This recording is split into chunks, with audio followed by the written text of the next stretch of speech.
So guys, ito tayo sa mga decoration. Ay, ay, tingnan nyo.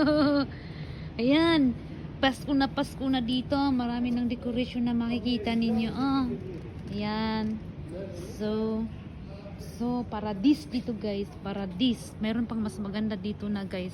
Maliit lang to dito. Hindi masyadong malaki pero meron pang pinakamalaki. Punta tayo tomorrow.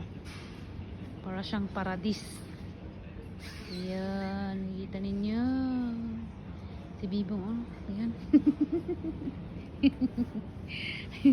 Ayan, dito tayo. Oh, ay, ganda. Oy, alak.